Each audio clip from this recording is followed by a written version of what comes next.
Excellencies, distinguished delegates, ladies and gentlemen, my name is Windi Arini. I'm a program officer at the Raoul Wallenberg Institute of Human Rights and Humanitarian Law, or RWI.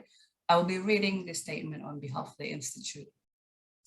RWI is an independent academic institution founded in 1984 in Lund, Sweden.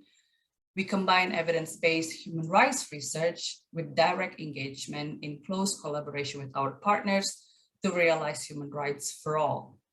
RWI operates in 6 offices, including 1 in Jakarta, where our regional Asia and the Pacific office is based.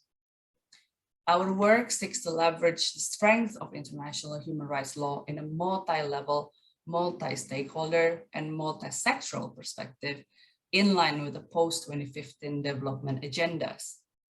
These will be anchored in the Sustainable Development Goals, the Paris Agreement, the Sendai Framework for Disasters Risk Reduction, and the New Urban Agenda.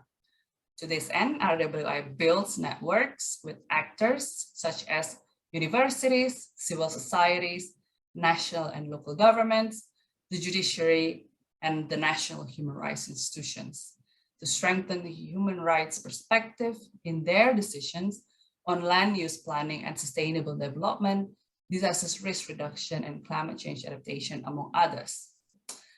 This intervention focuses on the first guiding question for the session. RWI's contribution highlights that guiding principle 19C of the Sendai Framework has promoted transformational change by endorsing a human rights-based approach to disasters risk reduction. To demonstrate the relevance of this provision, here are some examples of how RWI has been integrating human rights perspectives in this context. 3 years since the GP 2019 in Geneva, RWI has continued leveraging its research capacity to build knowledge and awareness of the interlinkages between human rights, climate change, disasters, and displacement. In 2020, RWI published insights from a regional thematic study on internal displacement in the context of disasters and climate change in Asia and the Pacific.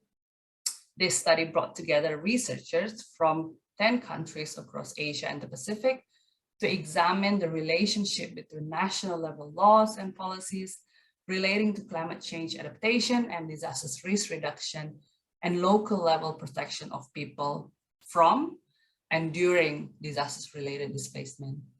This research was underpinned by a systematic review of key international standards and guidelines relating to displacement in disasters and climate change that RWI published in 2019. RWI, in collaboration with the Asia Disasters Preparedness Center, the Stockholm Environment Institute, or SEI, and the Swedish Civil Contingency Agency, is implementing the 5-year program on building resilience through inclusive and climate adaptive disasters risk reduction in Asia and the Pacific, or BRDR, from 2018 to 2022.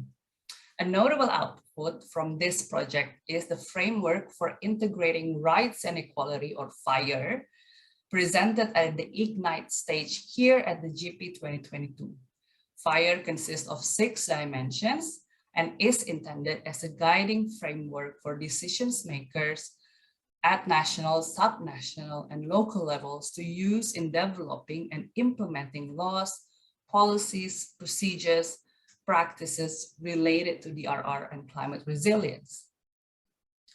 In another partnership with the SEI, RWI has launched a research initiative on integrating a rights-based approach to climate change adaptation, which includes a recently published discussion brief on pathways to a just and fair adaptation, and a research paper on human rights in the process of adaptation planning. This initiative will culminate in a handbook that will guide national and local actors on incorporating human rights in their adaptation planning and implementation. RWI has also led a series of initiatives to translate these key research outputs into practice through action-oriented blended learning course, or what we call BLC, that promote rights-based and gender equal approaches to various thematic issues. One example is the BLC on human rights and gender-based approaches to displacement in disaster and climate change that RWI co-developed with its university partners in Asia. Some outcomes of this course include increased cooperation between academia and state organizations working on disasters management, including the University of Gajah Mada or UGM in Indonesia, and the Indonesian National Disaster Management Authorities or BNPB. Another outcome is the incorporation of human rights perspective in the UGM's graduate school program on disasters management's course plans and teaching modules. Finally, the University of Indonesia and the Ateneo de Manila University in the Philippines have delivered certified courses that build on the topics and contents of the BLC, targeting key stakeholders in their countries, including government officials at both national and subnational levels, NGOs, and other practitioners. Similarly, local governments across Asia have taken steps towards integrating human rights into local policies, both in relation to and independently of their participation in the regional courses that RWI organizes together with the metropolitan city of Gwangju, South Korea, and UCLG ASPAC. Policy changes were made in the framework of several participants' course projects. For instance, in the Philippines, the city of Makati integrated human rights considerations into their local disasters risk reduction and management plan.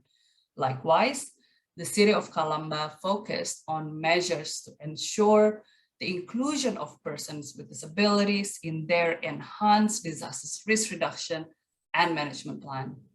RWI is looking forward to furthering collaborations towards achieving the Sendai framework targets informed by a human rights-based approach. Thank you.